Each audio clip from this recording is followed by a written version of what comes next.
Far out in the uncharted backwaters of the unfashionable end of the western spiral arm of the galaxy lies a small, unregarded yellow sun. Orbiting this at a distance of roughly 92 million miles is an utterly insignificant little blue-green planet whose ape-descendant life forms are so amazingly primitive that two of them still think doing a podcast called Digital Watches are a pretty neat idea is a pretty neat idea. These podcasters have, or rather had, a problem, which was this. Actually, this is the solution.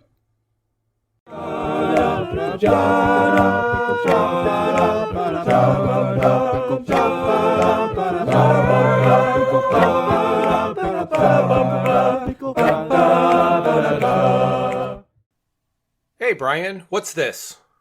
Jeff, this is the Salmon of Doubt. Well, technically, it's the second half of the Salmon of Doubt. Or the fourth quarter of, or something like that.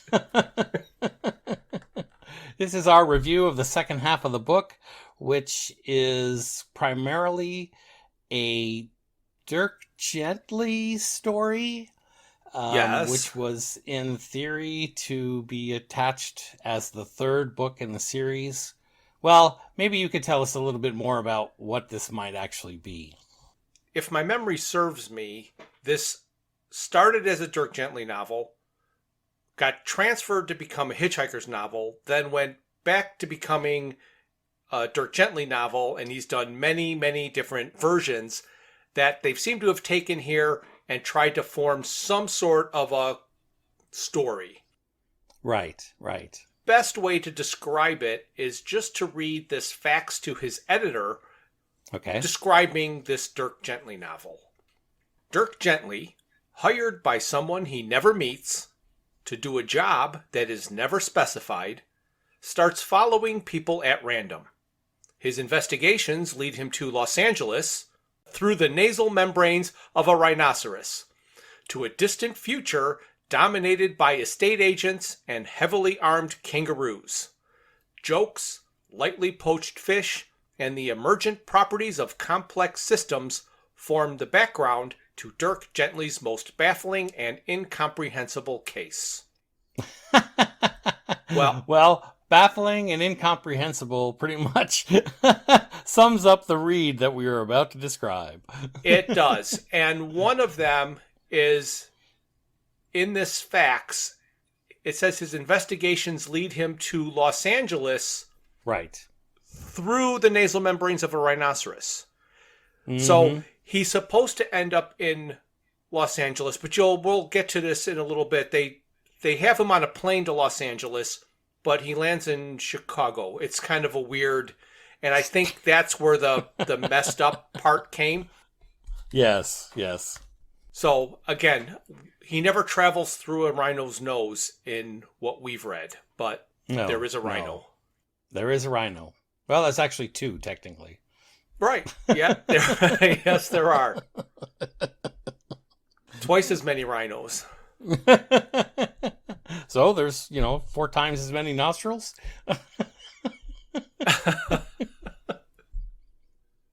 But before we talk about that, I want to talk about our last convention episode. Awesome. And how we neglected to talk about the most podcast-related encounter we had. Is that right? Yes, we did. I'm not surprised.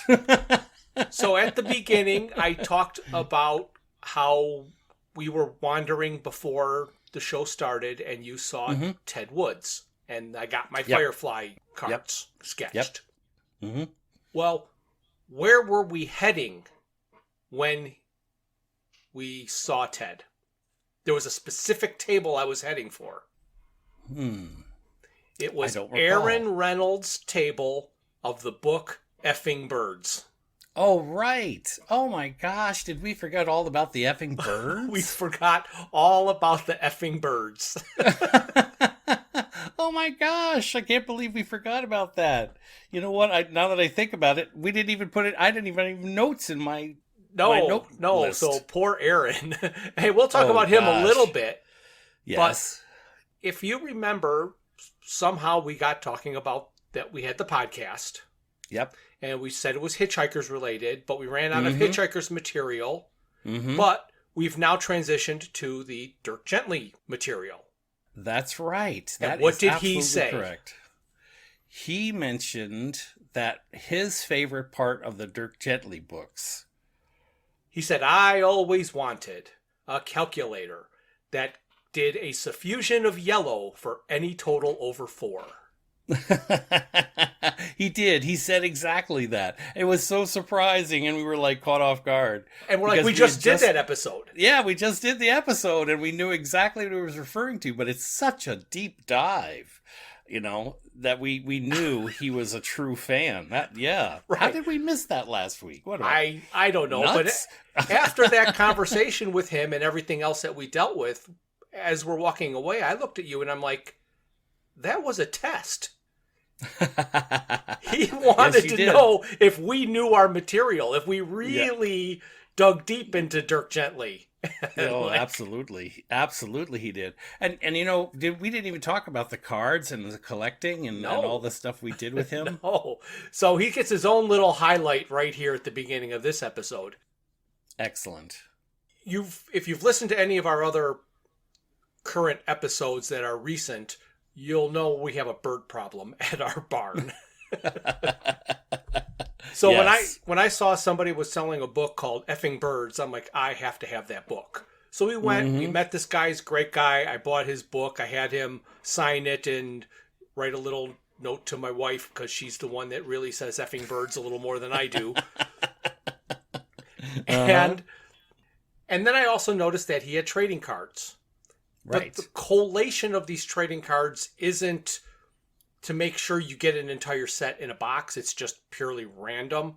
That was one of the most interesting parts of the conversation that we had with him, because I think this is the first time, at least I've ever had an opportunity to talk to someone who curated their own card set. Right. And he told us in quite some detail at the expense that was related to creating these card sets, and how for various costs you could have them randomized at various levels of randomization. Yes, like 3 different levels. I know. I was amazed by that. I mean, I've experienced it. Obviously, you and I have been card collectors for years, so we've experienced it from just opening boxes and opening packs and seeing that many of the packs sometimes have related cards in them. Like, we'll open one pack and then 12 packs later it'll be a very similar pack, but not all the cards are exactly the same. And he told us about the process and the costs related to having them randomized and put into packages. Yeah, so he just decided to go with level 1, the simple one shuffle. Yep, the one shuffle. I guess he can also do multiple shuffles. And then the most expensive 3rd level is a collation that guarantees a set in every box that actually has a human element that's checking and doing quality control throughout. Right, and that's primarily, since we buy expensive cards, that's the kind of shuffle that we're used to. We're used to buying a box and getting at least one set, if not 2 complete sets within a box. Right, well, I don't want to say that it's that we bought expensive cards. We bought mass-produced cards. Yes, that's more accurate. You're right. Because, truth be told, I believe that is the most I have ever spent on a box of cards. Oh, yes, when you bought the effing box. The effing box. The effing box. I bought the effing box of cards and didn't even get an effing set of cards. No, not a whole set. But what a brilliant approach that you had with your leftover cards and that he offered from his side. Right. So what he did is he had on the table some open packs. So if people got duplicates in the packs that they bought, they could do 1-for-1 trades. And then that makes it fun. Well, I took and had as complete a set as I could make for me. I made as complete a set as I could with the remaining cards and gave them to you. Yep. And then I had still a number of other cards that I have absolutely no use for. Right. Triples and quadruples. Yep. Mm-hmm. So I was just going to give them back to him so he could put them on his table and people could have fun trading for them because I have no use for them. But I said, right, if somebody happens to trade one of these cards, and I gave him a list of the cards that I needed, if somebody happens to trade in one of these cards, could you set it aside for me since I'm just going to give you all these? And he's like, sure. And I thought that was good enough. Yeah. But then what he decided to do, and it helped him sell packs, is if somebody in a pack got one of my cards, they could trade it for 2 of the duplicates on the table. So even if they didn't have an extra one, they could get one more card than they should have gotten with the pack that they bought. So, and evidently he had people buying packs and looking for the card. He made a great game out of it. So he did. But I'm still, I think, 10 cards short of the 90 card set, which is fine. And it'll be something I'll never be able to complete unless, of course, I see him at another convention and start buying packs. Right, exactly. But he'll have Series 2. Yes, there you go. And he was able to collect, 4 or 6 cards for the ones you were looking for? Yeah, I think he got 3, 4, somewhere in there. So that was great. Yeah, that was fun. Yeah, very, very pleasant man to speak with and very intelligent, and enjoyed listening to him. Yeah, absolutely. So now we can talk about the last quarter of the Salmon of Doubt. We're going to just start out and kind of summarize the book like we've done for the other Dirk Gently novels. And this one is going to start out with a character named Dave. And Dave is climbing a hill to the shrine of the imaginary Saint Clive, who is the patron saint of real estate agents. All right. The shrine of garbage he has assembled was to both amuse himself and to have a place to get away and think. So right now you're just thinking, who is this? What is this? What's going on? And then it gets weird. So from up on the hill, Dave could survey what he called Daveland, which was a community that he created that existed 1.2 million years after the human race went extinct. All of his creations, houses, phones, etc., were smart, where all the others were dumb. He also created the Way of the Nostril. Dave climbed farther up the hill, unpacked a hang glider he redesigned, and jumped off the cliff to glide to his house about a mile away. He wanted to drop into his pool in time for a meeting with Sam. So you read this and you're like, what in the world could possibly be going on to have anything to do with Dirk Gently? Right. Because first, it's 1.2 million years in the future. That is, if we killed ourselves immediately. So, I mean, it's not a little more, I rounded down. And, of course, we never know whether he makes it to the pool or not. I mean, his last thoughts in the chapter as it ends is, can I make it to the pool? Right. And we never get back to this character or to this part of the story. No. So it's really curious. But because it says here, the Way of the Nostril, and we know from the facts that he's going to go to Los Angeles in a far distant future through the nasal membranes of a rhinoceros, we have to believe that the Way of the Nostril is a rhinoceros's nostril. Okay. All right. Just a hunch. Yeah, just a hunch. So chapter 2, now we get to Dirk. And he's having trouble getting clients. So his business is kind of slow. Yep. The only recent client he's had was a woman who forgot the name of her dog after suffering a bump to the head. Right. And she knew she forgot the dog's name because the dog would not come to her when she called it, which is like every dog. So I don't think the name was the problem. No, I don't think so. She could not ask her husband what the dog's name was because he died in a bungee jumping accident. And she wanted Dirk to figure out what the dog's name was.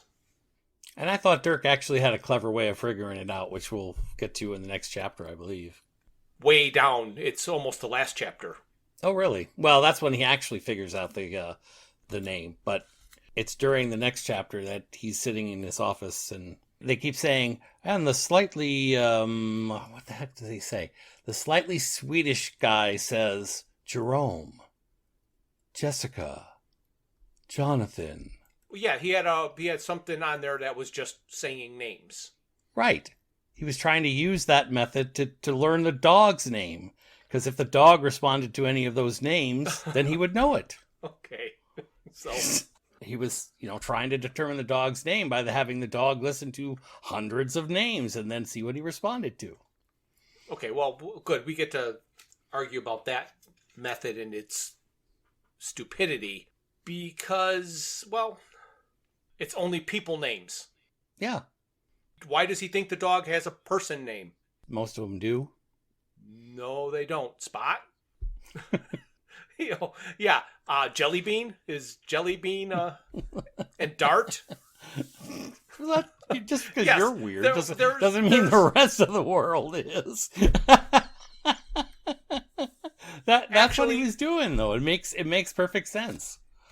Although you're right, it could have been a name that they would not have used. If it was trying to find the name of a person, not an animal. That's what Dirk's assuming at that point. But that's not his method. His method isn't to sitting down and playing a recording of somebody saying names over and over and over and over is not a Dirk Gently method of solving something. It's an interconnectedness to follow, and that's how he solves it. Dirk wouldn't do that. Well, I know, but he did. Oh. That's what he was doing. That's what he was doing. Well, that's why the book never got finished. Why would the voice be taught? Why would the voice in the background be repeating I know names that's what he would be doing, but it's out of character. You're right. It is out of character. That's all I'm saying, is that it's not something Dirk would do. Yes, it is obviously what he is doing it, or is what he's doing, but I don't know why he's doing it. I know. Well, none of it makes sense. I mean, the whole book doesn't make sense, so why doesn't this part make even less sense? All right, so I'm going to pick up where I left off. Okay. A woman named Melinda walks into Dirk's office for her appointment to have Dirk find her sort of lost cat. Mm-hmm. Dirk says he does not find lost cats and asks her to leave. Right. She demands to keep her appointment and brings in a basket with her cat, which is only half there. Meaning there's the front half of a cat, but there's no back half of the cat. And the cat doesn't seem to know the difference. He's just walking around with a fluffy butt that doesn't exist. Yes, right. She tells Dirk that the cat's name is Gusty, short for Gusty Winds. There is a front half that ends in a cloudy gray band at the waist. Dirk turned down the case on the basis of not knowing what he would do if he found the back half. And during this conversation, she does this joke that I really liked, which was the difference between respectable and respected. Mm-hmm. He's like, lady, this is a respectable business. And she's like, respectable or respected? And he was all thrown off, and he was like, well, what do you mean? Well, there's something clearly different between something that's inflatable and already inflated. So just because your business can be respectable doesn't mean it is respected. Right. And then, because he can't help himself, during the meeting, Thor, who was living with Kate Schechter, called Dirk to remind him that he was to meet them for tea. Mm-hmm. So Thor gets just thrown into this. Yep. He's still hanging out with Kate. So in chapter 3, Dirk arrives for tea, but Thor is not there. He has a conversation with Kate where he finds out and writes down many of his personality traits that he did not realize he had. Mm-hmm. So his little discussion with Kate was cathartic. A lot of revelations for him, yeah. Yes, exactly.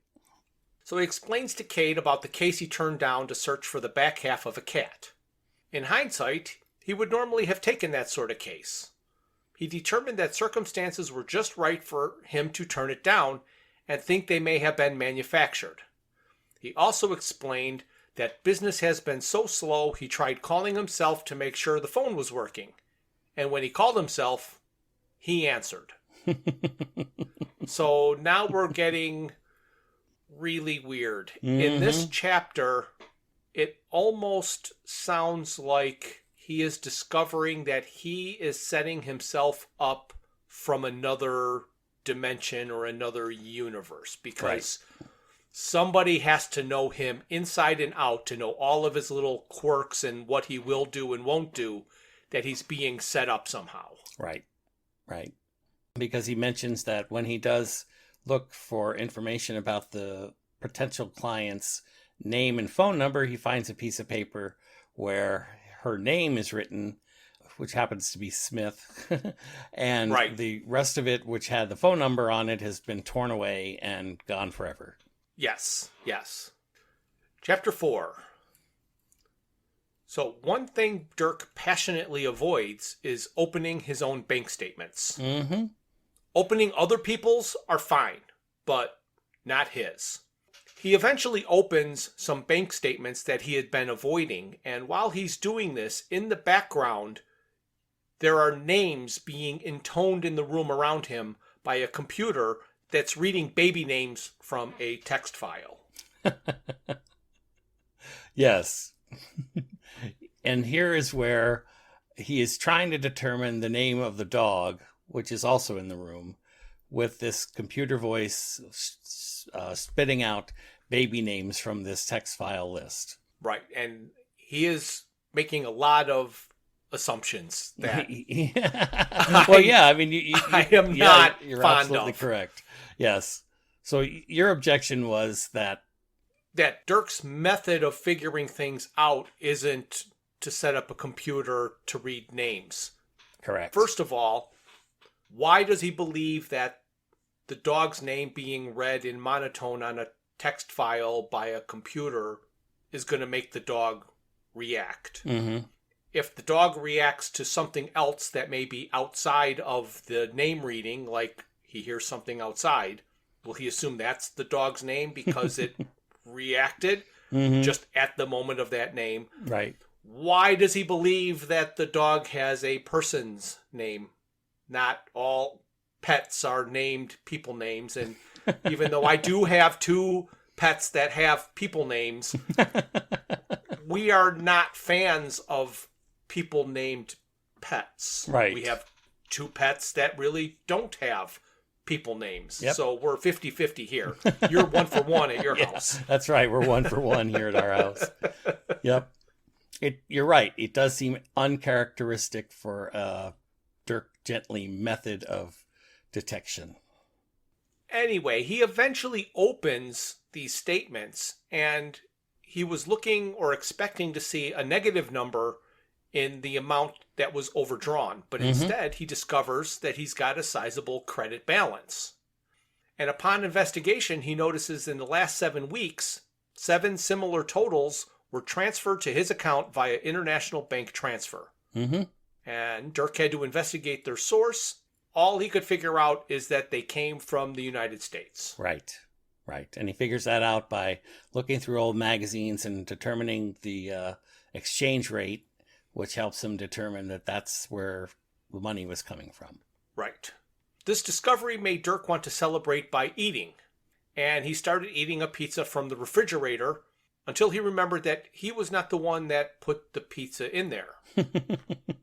He called the pizza place to find out who may have ordered a pizza they lovingly named the Gestriciana. And he was told that he was the only one that ever ordered that combination. Oh, and I didn't even write down the combination. Did you write down the combination? Oh, I did not. It had eggs and anchovies and sounded horrible. Yeah. So now we've got a strange pizza in his refrigerator that he didn't order. That was the exact pizza that he always orders. Right. Which he had sworn off, so he said he was never going to eat it again because it always gave him indigestion. And he had indigestion right before he met with this potential client. Right. the puzzle seems to be twisted around again. So on the radio, there was news that caught Dirk's attention. The news was about the Tottlepip meteor and the possibility of it hitting Earth. There was also a piece on teaching kangaroos to talk. Deciding that if he was being paid, he had to work. And Dirk did the only thing he could do and randomly picked someone to follow. Right. It had been a while since he followed anybody, so he was a little bit rusty at it at first. Right. In fact, he once even bumped into the person that he was following. And then he hopped on a bus, and then he was embarrassed, so he jumped off the bus, and to his amazement, there was the guy he was supposed to be tailing in front of him. Yes. He was apparently a ginger-haired actor because of the lack of job and his reading material. Right. And because of the reading material, at the end of the day, he got home and he realized that the dog's name was Kierkegaard. Happened to be a person's name. Isn't that coincidental? But I doubt if it's in the baby name book. Oh, not too many babies named Kierkegaard these days. No, not in the United States. But that happened to be what the author who died in the bungee jumping accident had been studying and writing about. Yeah. So, They're doing research and writing on Kierkegaard. And most authors name their pets after their subject so they have something to yell at. And that he explains in chapter 5. So he ends chapter 5 with his favorite joke of asking the meaning of ineffable and having someone say, I don't know. Yes, one of our favorite words. In chapter 6, he starts this chapter with another name for rain, Stanley. A common theme seems to be occurring. Yes. So Dirk followed the actor again. While he was waiting for the actor to leave his house, Dirk read his horoscope, which told him that he would meet a 3-ton rhinoceros called Desmond. Now, I do know that he has that person that works at the newspaper who does the horoscopes that likes to mess with him. Right. But how would he know about the 3-ton rhinoceros named Desmond? Well, we're supposed to believe at this moment that it was a random act of unkindness by the author. So he just put that out there, and in fact, it's going to end up coming true. Well, yes and no. Desmond is no longer alive by the time he would have gotten to Los Angeles. Unless, of course, he met him in the past, which I suppose is a possibility. But he did say it was going to be today, so which past is it? Right. Oh. The actor left his house and got into a cab. Dirk jumped into another cab and said, "Follow that cab." So this cabbie was amazed that this is the first time anybody ever said that to him, because according to TV and the movies, it is said all the time. Right. And since he's never been asked before, his fear was that he was the one that all the other cabbies were following. Logical assumption, right? Yes. So the first time that I read this in this book, it was not the first time I heard this. Oh, right. I remember you saying that. And I want to know what it's from. And I can't find it.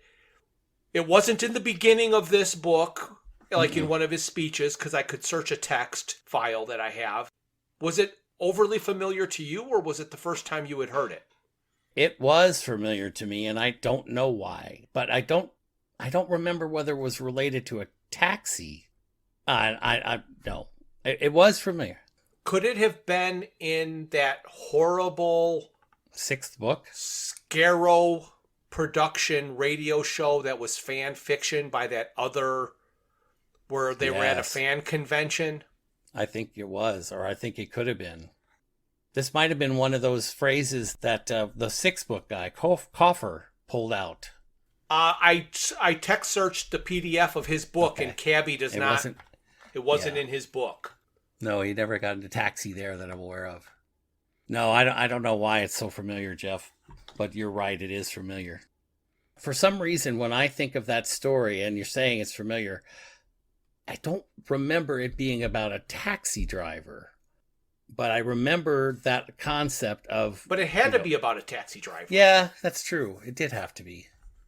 Okay. No, I don't remember any other sequence in any other thing other than maybe the fan fiction where there's a taxi involved. If anybody out there who's listening to this has heard the cabbie following cabbies joke by Douglas Adams and knows what other radio show or TV show or interview he did where he talked about it, let me know so I can sleep better at night, not trying to figure it out. You bet. So during the cab ride, this cabbie kept talking. And one of the things that he wondered about is if they teach kangaroos language, what will they talk about? which is really kind of a interesting thought. You know, right. You can teach a kangaroo to talk, but what are you going to talk about? Right. It's like the bird language when right. Arthur learns to fly and he figures out they don't have much to talk about. It's all velocity and updraft and aerodynamics. Oh, gosh. So Dirk was afraid that he was going to lose the other cab because the cabbie really wasn't paying that much attention. Mm-hmm. And the cabbie explained that he'll probably get to where they're going before they do. Right. And Dirk could not possibly figure out how that was true. And he said that it was because they were going to Heathrow, and he explained all of the signs and the signals that told him that they were going to Heathrow. And that you had to be a cabbie to know. Right. And for whatever reason, I think that's true. Yeah, I can definitely imagine that is true. And then he ends this thing with a sentence that the cabbie said, which is pretty profound, which is, what you notice depends on who you are. Mm-hmm. All right, chapter 7. So Dirk boards a plane with the understanding that the actor he was following was on that plane without actually seeing him get on that plane. There's another kind of mistake. I don't see Dirk just doing that. But they do say that whoever set him up knows him inside and out and knows the best way to get him to follow what they want him to do. Exactly. On the plane, he found in his bag an open courier envelope with a book inside titled Advanced Surveillance Techniques. It was a book he received an advertising flyer for the other morning and crumpled it up and threw it away. But that exact, now flattened out flyer was in the book with Bon Voyage written on it in a very familiar handwriting. So once again, Dirk is manufacturing things to create himself to do things. Oh, sounds like an infinite loop to me. So one of the main things I had trouble with in this book is there are some inconsistencies. So right now, here at the end of chapter 7, what confuses me, in all but one instance, it talks about Dirk being on a plane to Chicago. Right. But there's one time on the plane when Dirk is contemplating looking for the man that he was following. So He's on the plane. He never saw the guy actually get on the plane. And he was thinking about getting up and wandering around the plane to look for the guy.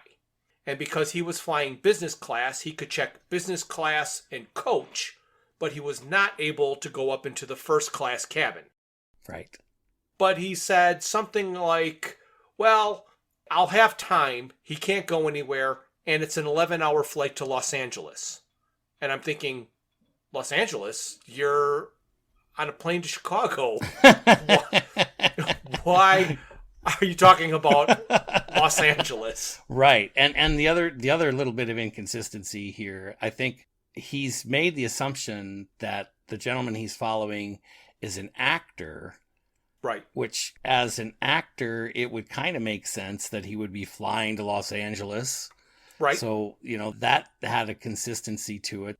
So in the airport, we kind of get the feeling he's going towards Los Angeles, but clearly on the plane, within one paragraph, he's flying to Los Angeles and then Chicago. Right, yes. Oh, man. It's weird. The other inconsistency I wondered about is I really thought at the beginning of chapter 7, he said something about leaving his passport in his other jacket, and then he just hops a plane to Chicago. Right. Yeah. I thought I remember reading that. I'm like, wait a minute. Didn't he just say his passport was in his other jacket?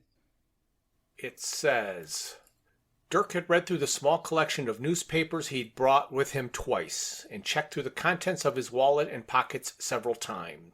The usual collection of business cards for people he had no recollection of meeting, unidentifiable phone numbers on scraps of paper, credit cards, checkbook, his passport. He suddenly remembered that he had it left in another jacket. So, yeah. So he doesn't have it with him at the airport. Anyway, yeah. Maybe back then you could fly without it. I don't know. Doesn't make sense to me. Not international. I wouldn't think so. I thought I was hallucinating, honestly, because, I mean, those kind of inconsistencies they could have easily fixed in the book, but this is just slapped together, so. Right. So then we get to chapter 8, which adds to the confusion a little bit. Mm-hmm. At the beginning of this chapter, it is actually set in Los Angeles. Right. But he's not there. Nope. Something else is happening in Los Angeles at the same time. Mm-hmm. And since these are multiple versions of the same story that went from Dirk to Hitchhiker to Dirk, I'm guessing that that's how all of this stuff got confused. Right. But chapter 8, to me, set in Los Angeles or not, was a phenomenal chapter. Mm-hmm. It seems out of place because Dirk is not really in Los Angeles, but it's making it sound like it is something that he's observing. Mm-hmm. This is an observation for the reader, but we don't know what this observation or who's doing the observing, unless it's another Dirk. Well, and it's definitely written in a different style than the other chapters, because we have an interplay with the author that we don't have in any of the other chapters of the book. Right.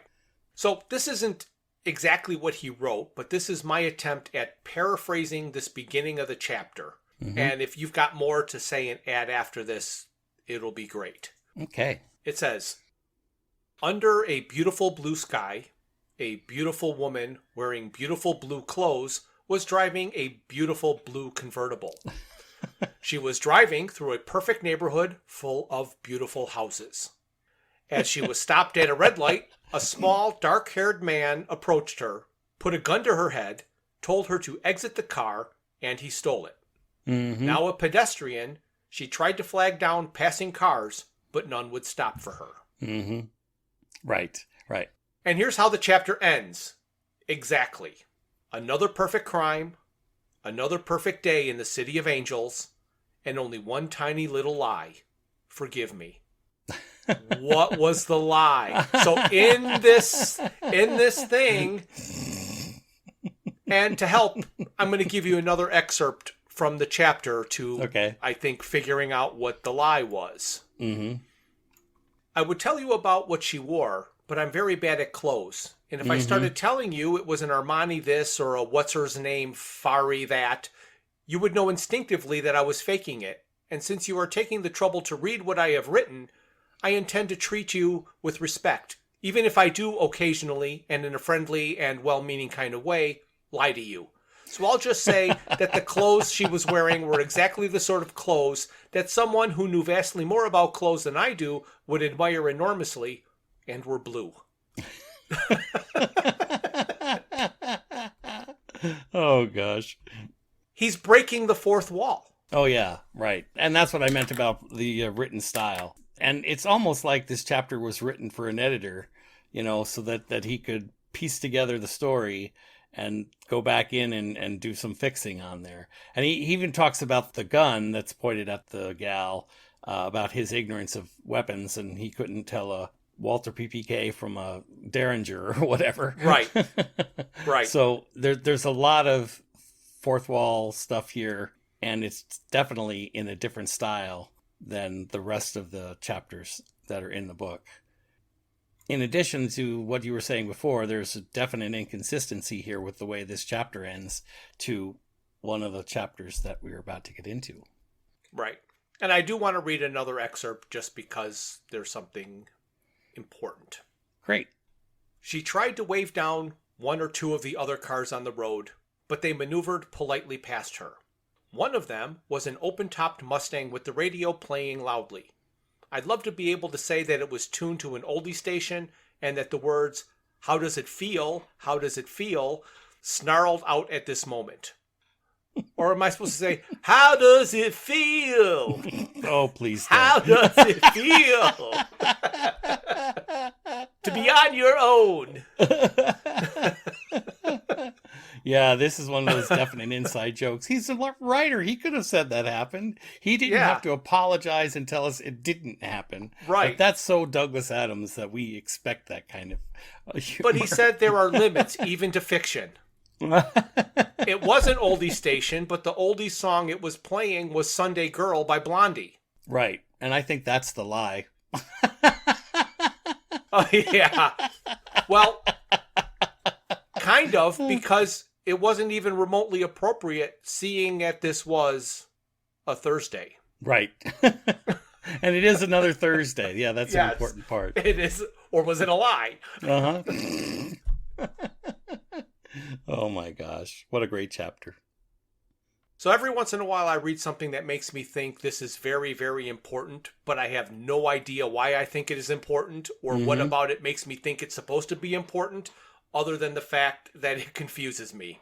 And that's what this chapter was. This chapter just screamed of importance. As if you could understand this chapter, you will understand the rest of the book.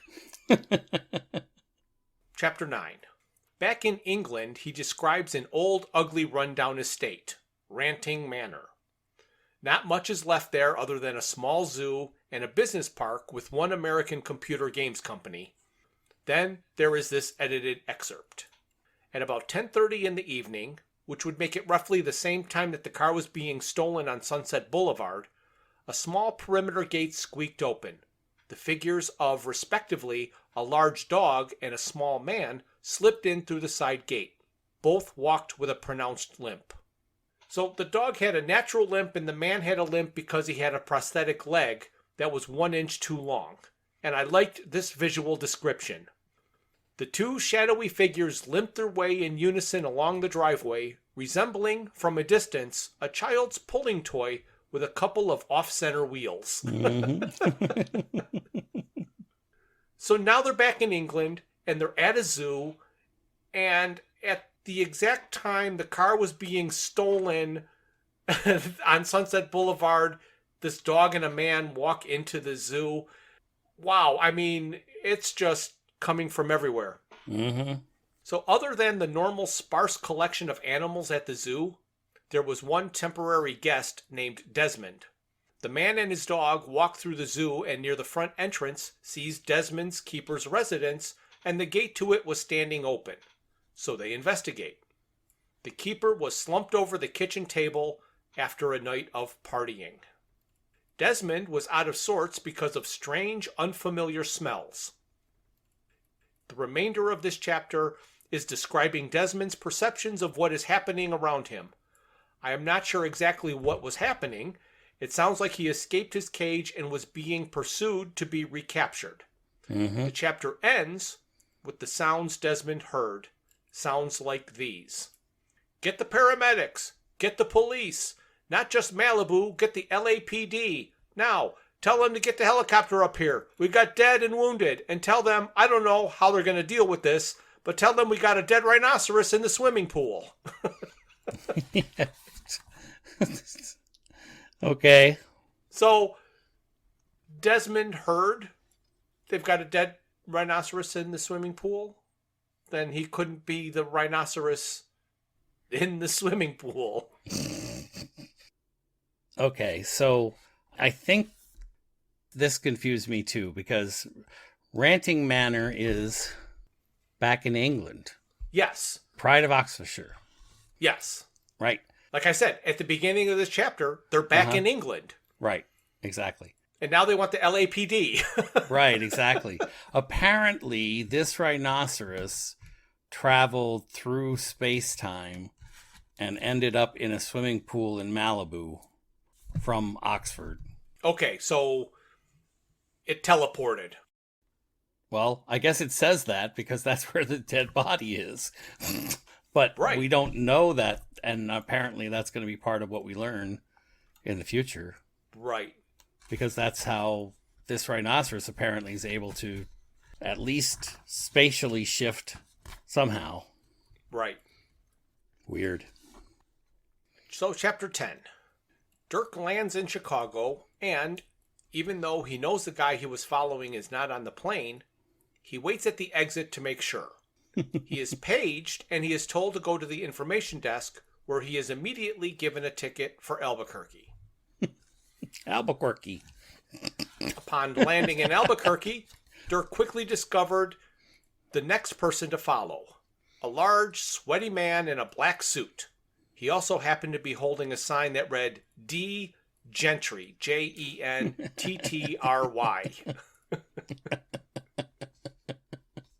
Uh-huh. The man pulled up in an old, well-worn Cadillac that the client knew Dirk would enjoy. Dirk was told that the client, like Dirk, was Australian.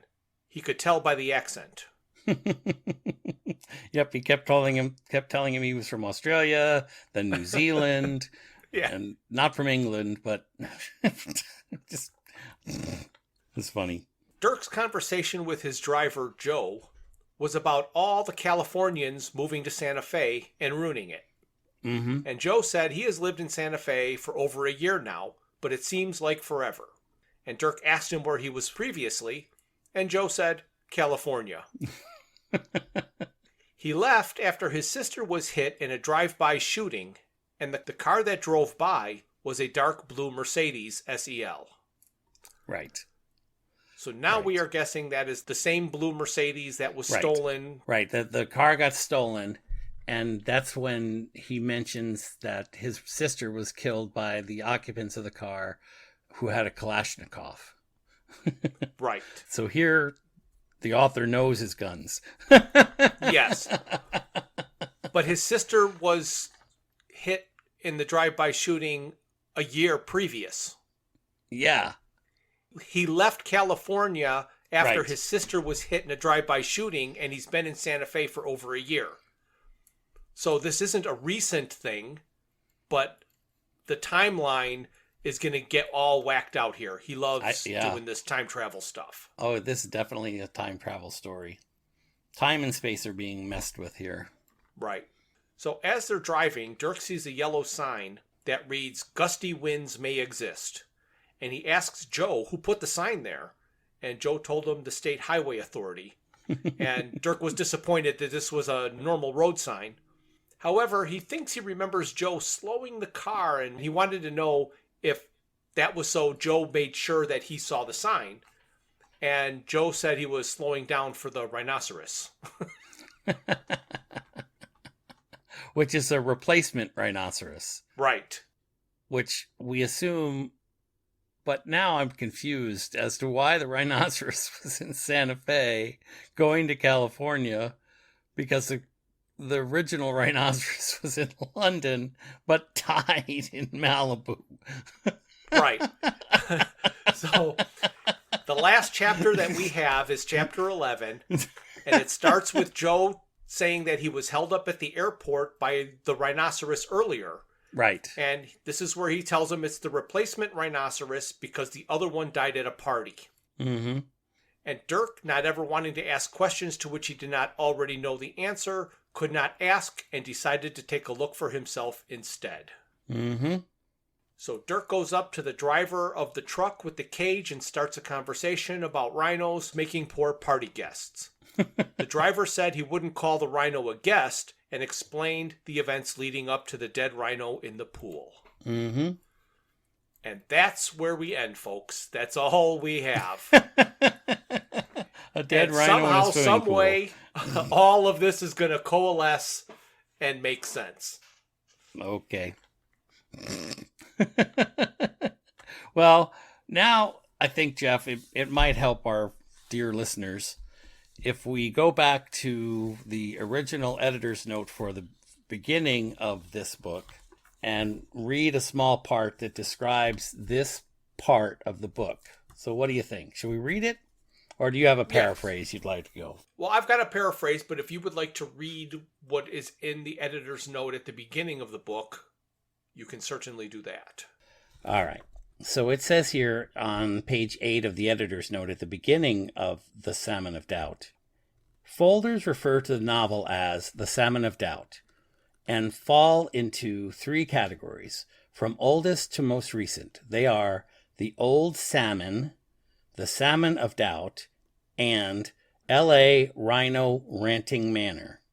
Reading through these various versions, I decided that for the purposes of this book, Douglas would be best served if I stitched together the strongest material, regardless of when it was written, much as I might have proposed doing were he still alive. So from The Old Salmon, I reinstated what is now the first chapter on Dave's Land. Okay. The following 6 chapters comes intact from the second and longest continuous section, The Salmon of Doubt. Then, with an eye to keeping the storyline clear, I dropped in 2 of his 3 most recent chapters from L.A. Rhino Ranting Manor, which becomes chapters 8 and 9. And for chapter 10, I went back to the last chapter from The Salmon of Doubt, then concluded with the final chapter from Douglas's most recent work from L.A. Rhino Ranting Manor, to give the reader a sense of what Douglas planned for the rest of the novel.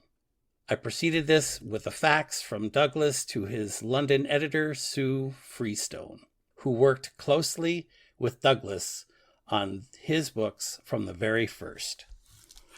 So we can definitely see the stitched together nature of these chapters and why there might be some confusion. And Of course, the editor here does not say he edited anything for content. He simply brought the information together. Right.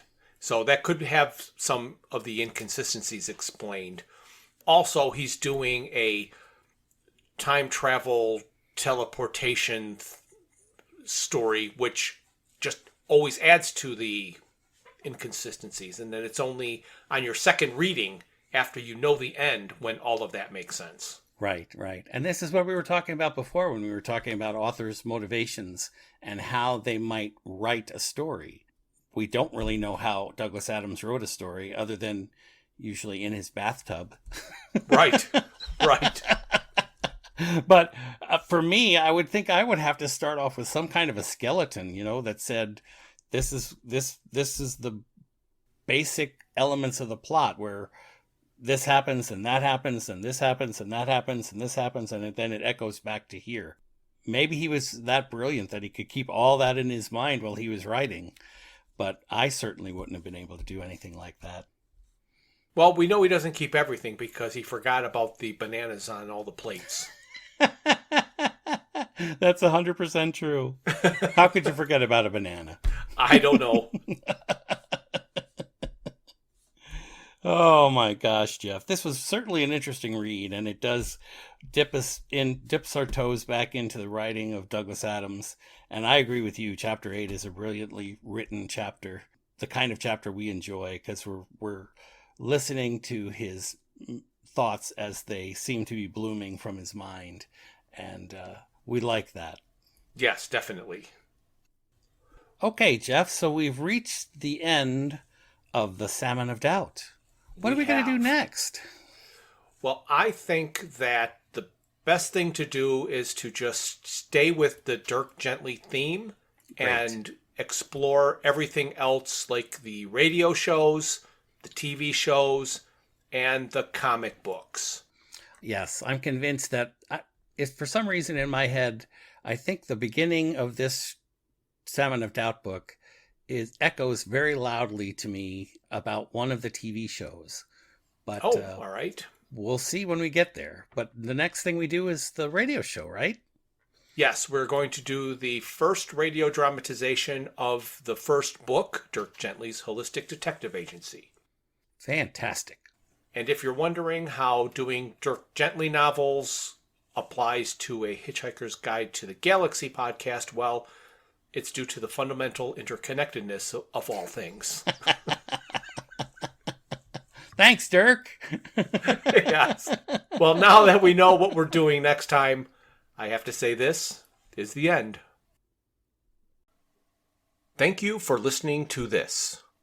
A new episode is released on the first Thursday of every month. A special thank you goes out to Luke, Max, Greg, and Tim Lesnick for arranging and performing our opening theme. Visit our website at digitalwatchesareaprettyneatidea.buzzsprout.com. While there, you can find links to all of my Hitchhiker's Guide to the Galaxy inspired t-shirt designs. You can contact us via email at digitalwatchespodcast@gmail.com. You can find us on YouTube and Facebook at Digital Watches Are a Pretty Neat Idea. You can message us on Twitter, or should I say X, at Watches Idea. And our Instagram is Watches Idea Podcast.